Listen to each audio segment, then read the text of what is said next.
Mosaic, a daily news program from Nile TV, presents a selection of news reports from independent and state-controlled broadcasters from throughout the Middle East.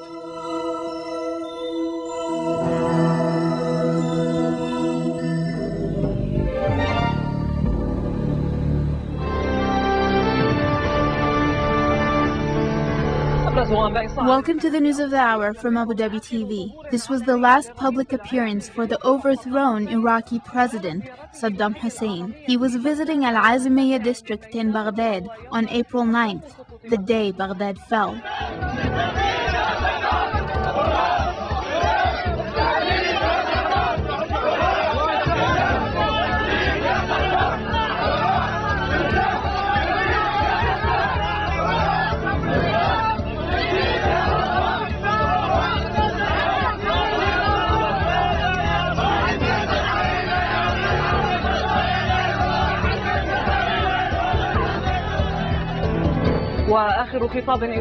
Abu Dhabi TV had acquired Saddam Hussein's last speech. However, it didn't get a chance to be broadcasted on April 9th. My dear Iraqis, remind everyone, today and in the future, that the basis of faith is what God plants in the heart when the soul is ready, because of ignorance, which leads to regret. The U.S. Central Command in Doha announces that they arrested Samir Abdulaziz al-Najm last night, one of al-Ba'ath Party's top officials. Tens of thousands of Iraqi worshippers demonstrate in Baghdad following the Friday prayers, demanding that the U.S. forces withdraw and that they establish an Islamic government in Iraq. Slight disagreements arise among Iraq's neighboring countries. During the Riyadh summit, they also denounced the U.S. threats to Syria. This is the end of the news in brief.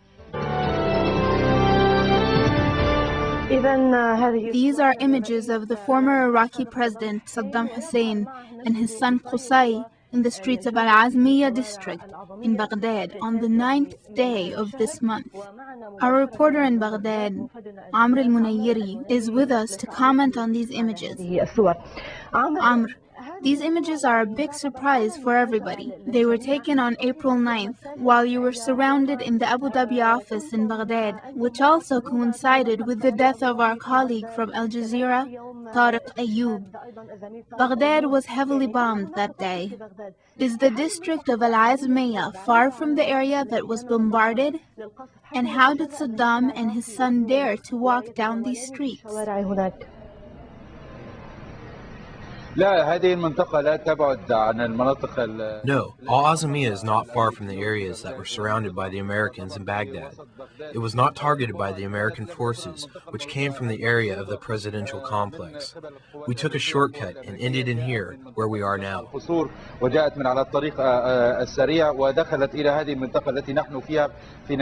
Saddam Hussein has taken a chance by appearing in public in this manner, but it may have been a calculated risk. As we have seen in these pictures, his prime minister accompanied him, but he wasn't wearing any military decorations. Also, his personal secretary, Abdel Al-Hamoud, appeared, adding that there was minimal security. The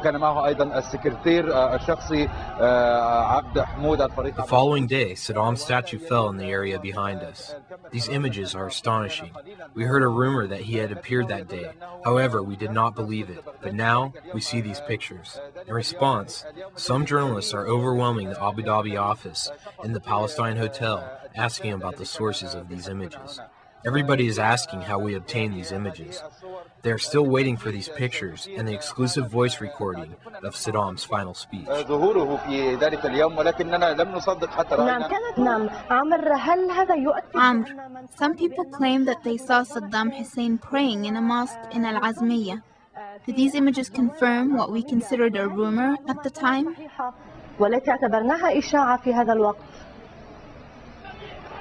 I think that the rumors are true, especially after we see him appear in the streets in this manner. I believe that he may have been praying because he wore a rosary around his neck, which leads me to believe that he came out of a mosque.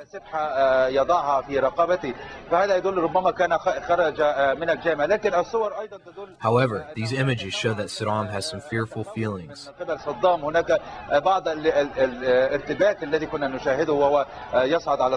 The way he climbed over the car reveals that he was nervous. In any case, this was a risk. Maybe you noticed there is intensified security measures, more than we saw in his previous street appearance. It is very unexpected to see the former Iraqi president in the streets with his son and with little security. However, in these pictures, there were a lot of security guards, but they were dressed in civilian clothes. I firmly believe this wasn't a random appearance. On that same day, the former Iraqi information minister, al-Sahaf, said that he did not know where Saddam Hussein was.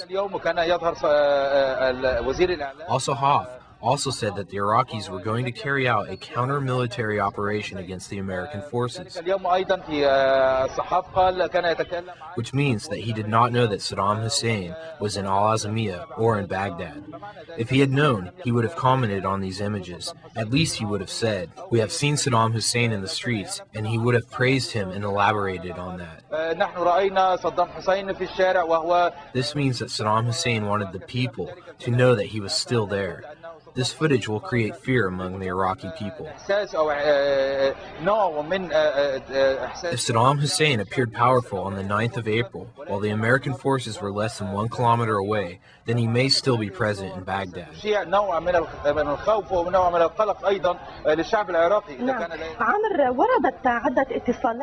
We are receiving inquiries about the date of receiving this tape and why it was not released previously. Can you answer these questions?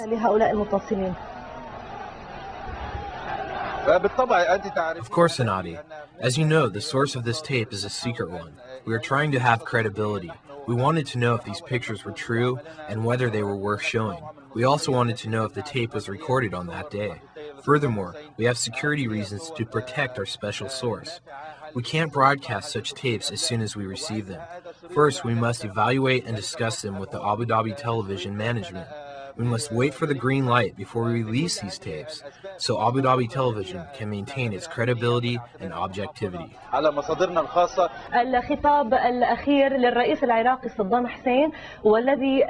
Yes, these images were taken on the 9th of this month. Stay with us, but we have to leave you now, because we will air the last speech of the former Iraqi president, Saddam Hussein. Do not be discouraged. Be aware that this courage has no cure. Do not feel incapacitated, which will waste the chance. Do not weigh your actions against what the aggressors are saying and propagate through their propaganda. Remember God in every act and path. Remember your promises to God and all the good people. Only God is able to provide you with victory and make the path easy. You will be victorious, and at the end, you will be rewarded by paradise. Don't be shaken, not now, not in the future, as it was in the past. And build on these strong characteristics and high morale. God gives strength and victory. God is great, and let our glorious nation be glorified throughout the vast Arab nation. God is greatest. Long live the resisting Iraqi army. Long live Iraq. Long live Palestine. Free and Arabic. God is greatest.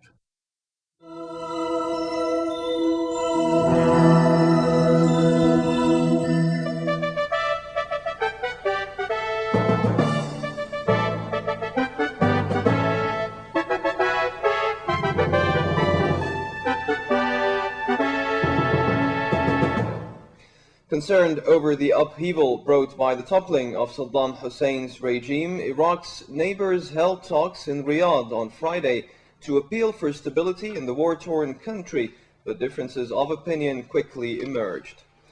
Foreign ministers of host Saudi Arabia, Iran, Jordan, Kuwait, Turkey and Syria, as well as of those of Egypt and current Arab League chair Bahrain, called for a limit to the length of U.S. forces' stay in Iraq and rejected mounting U.S. warnings to Syria.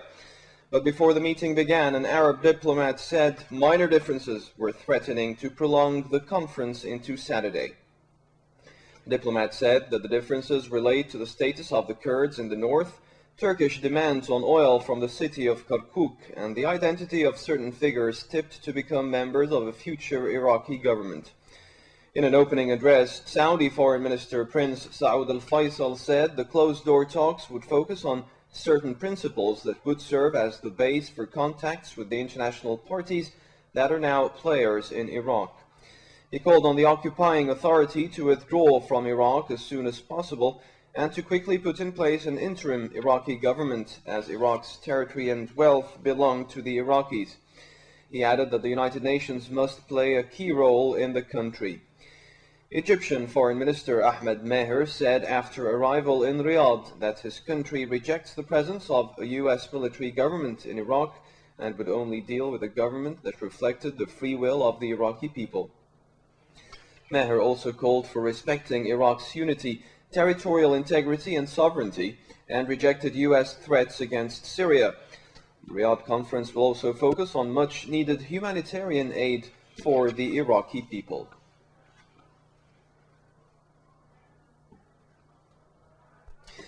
Jordan's Prime Minister Ali Abu Raghib also called Friday for the formation of a credible government in Iraq that is representative of the people and free from external influences. In remarks broadcast on Jordanian state television, Abu Raghib said the government in Iraq must represent the people of Iraq and be elected by the Iraqi people, not imposed by outside forces. He insisted on the need for reactivating Iraqi civil and security institutions, saying that Jordan would be prepared to help out in any Arab or international initiatives in order to achieve that.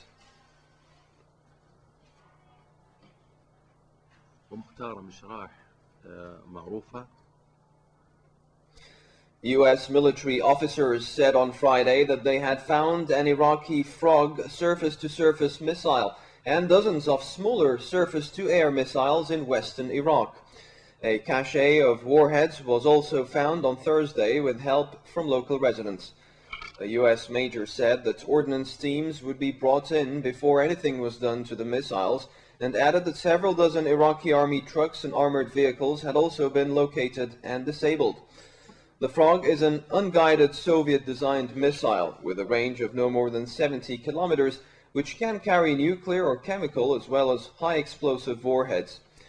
Earlier, a military spokesman at U.S. Central Command headquarters in Qatar said Australian forces had found 51 combat planes at an abandoned airfield in western Iraq.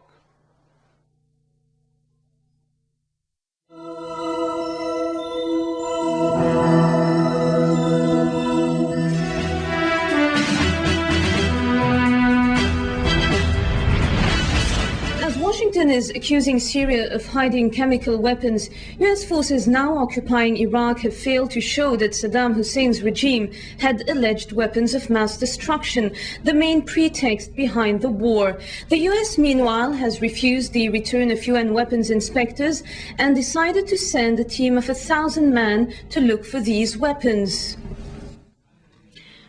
Where are Iraq's alleged weapons of mass destruction, if there are any? Chief UN Weapons Inspector Hans Blix called for UN experts to return to the country to determine whether the weapons of mass destruction allegations, the main justification for going to war, had any foundation.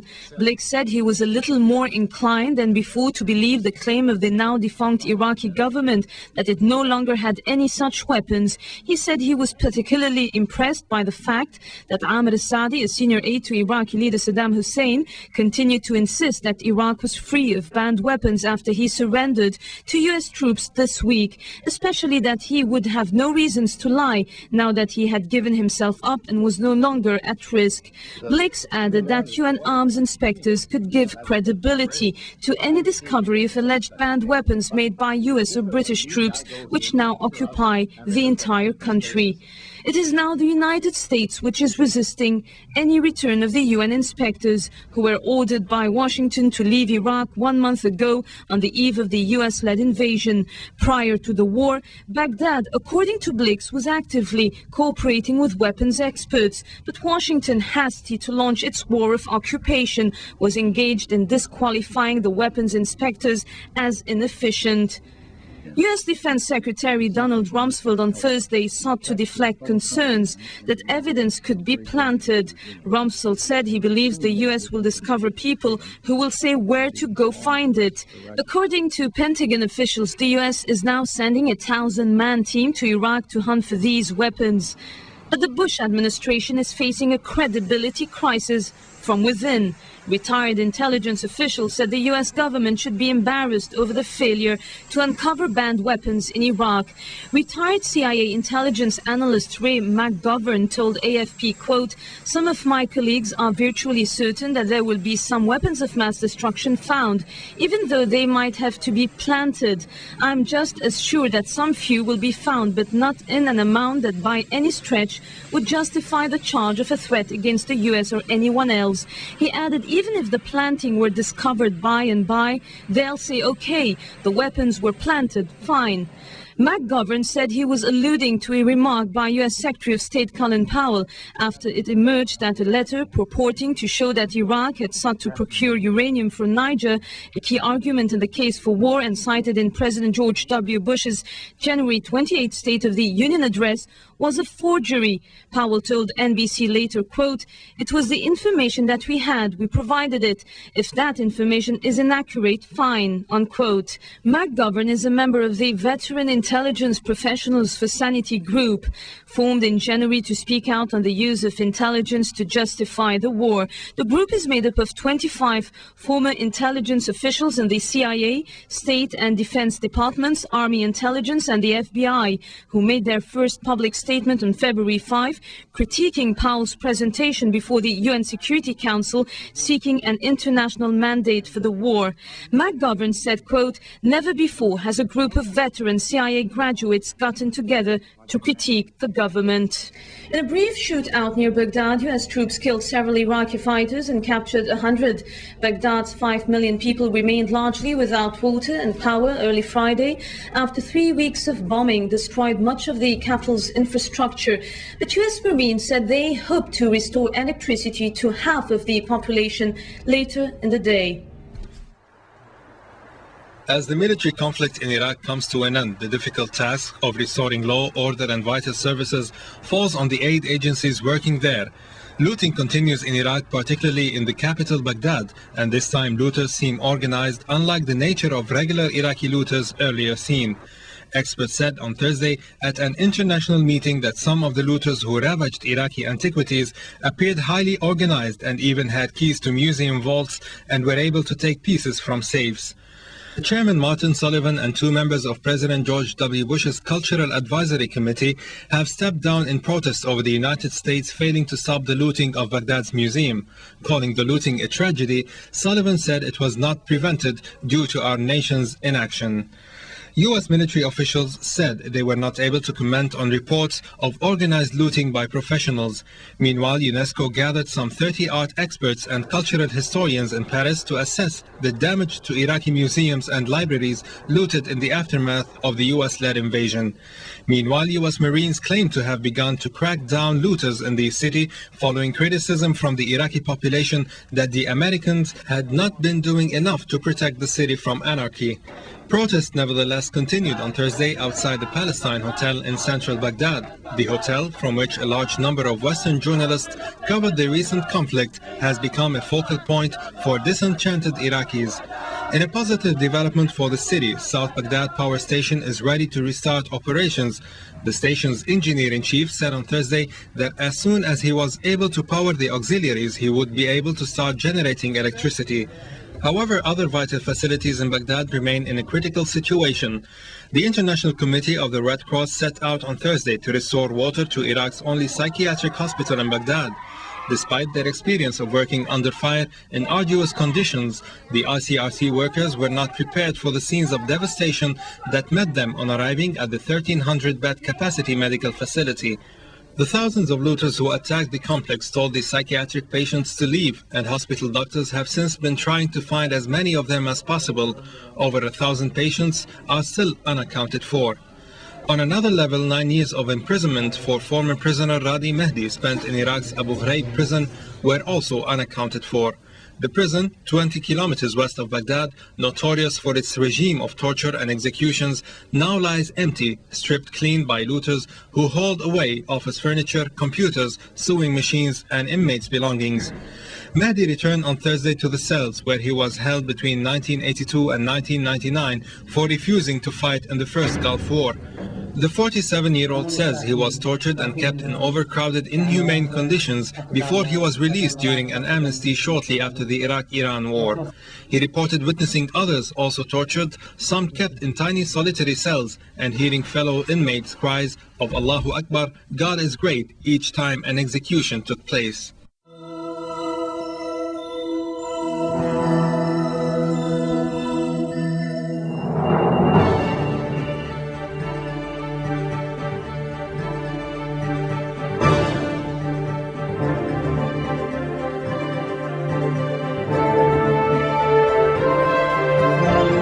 There is an absence of authority in Iraq at the official and administrative levels. No police, no army, and no ministries. After the independence that the Iraqis have achieved in the revolution of the 20th century, occupation came back to Baghdad. It is experiencing the first days of the American and British occupation. Despite the absence of authority in Baghdad and the exit of all its power symbols to the northern parts of the country, many Iraqis are still confused and in shock. The Iraqi embassies are also experiencing a similar situation in most countries. In Jordan, the Iraqi ambassador announced that the Iraqi embassy is under the care of the Jordanian government, who supports its activities. Iraqi diplomats are confirming that they have had no contact with the Iraqi Foreign Ministry for 5 days. Similarly, Iraqi diplomats in New Delhi are saying that they have no contact with Baghdad and are still waiting for instructions about its future in the Indian capital. However, both the Iraqi embassies in Japan and Malaysia have announced that they are still doing business as usual. In Beijing, the Iraqi ambassador is saying that he has had no contact with Baghdad for the last 15 days and that he is still waiting for orders from the new government. In the Japanese capital, Tokyo, officials from the Iraqi embassy say that they have kept its doors open and it is doing business as usual. The Iraqi ambassador in Hanoi, Salah al-Muqdar, refuses to accept what is happening in this country and said that the Iraqi nation will continue its battle against the American and British forces despite its entrance to Baghdad. He is saying that the people that were cheering in the streets were paid and trained by the Americans abroad. In New York, the Iraqi ambassador to the UN, Mohammed al-Duri, refused to comment on what is going on. He only said that he does not know anything about the fate of Saddam Hussein and asked the journalists to ask the U.S. government if they know. In the Arab world, the official response was a mixture of panic and indifference. An event that is as significant as the fall of an Arab capital under occupation did not receive quick responses to contain the situation. Only the Egyptian president called the Saudi crown prince and talked about the developments in Iraq. President Mubarak demands that the Iraqis be allowed to govern themselves and express his sorrow for what the Iraqis are facing. The Saudi foreign minister, Saud al-Faisal, declared that his country will accept any government that the Iraqi people choose and emphasized the importance of giving the Iraqis an opportunity to form their own government. In Jordan, Foreign Minister Marwan al-Mashar declared that the Iraqi people are the ones that should decide on the future of Iraq and its leadership. He denied cooperating with Israel in a project to reopen oil pipelines through Jordan from Iraq, saying that Jordan's relationship with Israel depends on the progress of the peace process.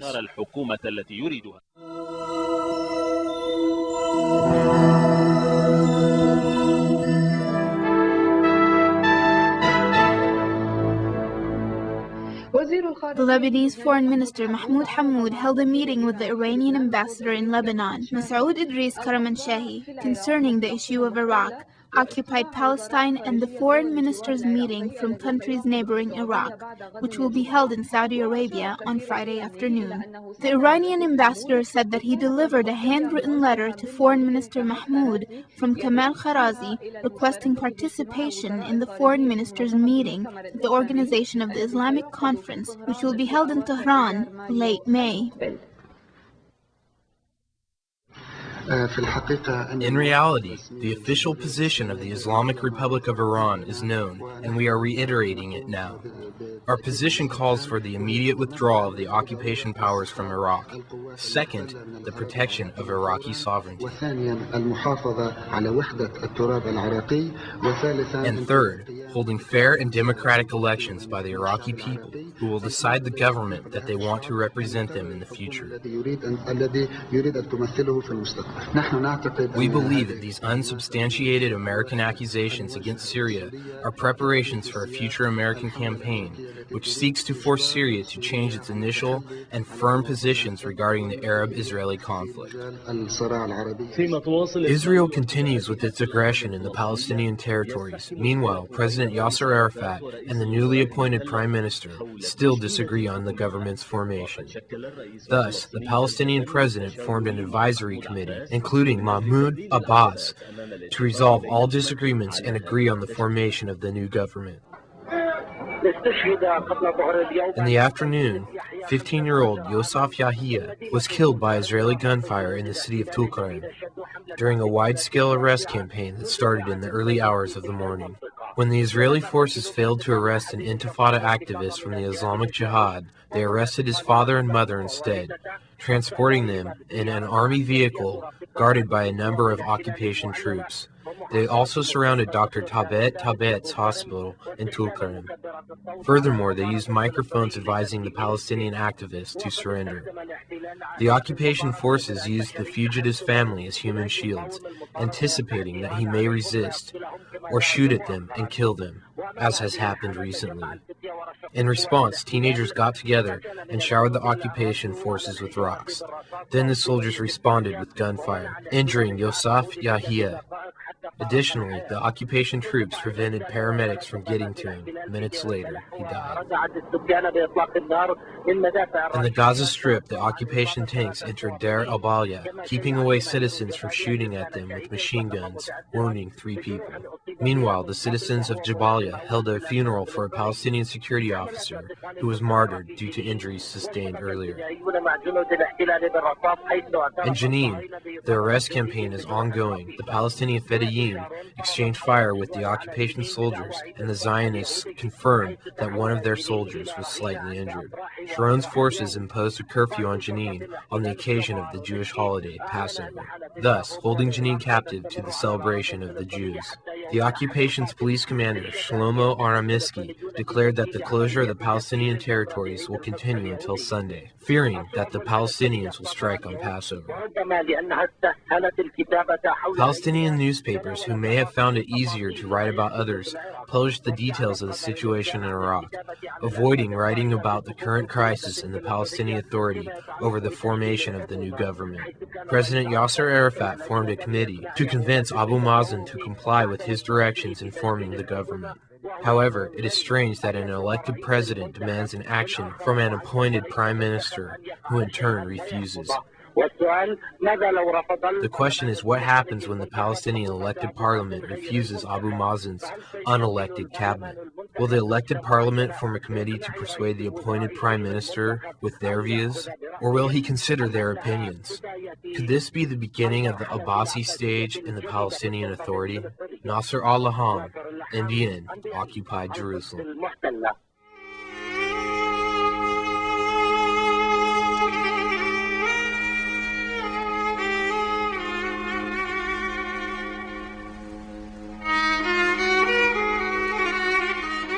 Mosaic is made possible by a grant from the John S. and James L. Knight Foundation, which promotes journalism excellence worldwide and invests in the vitality of 26 U.S. communities, and the William and Flora Hewlett Foundation.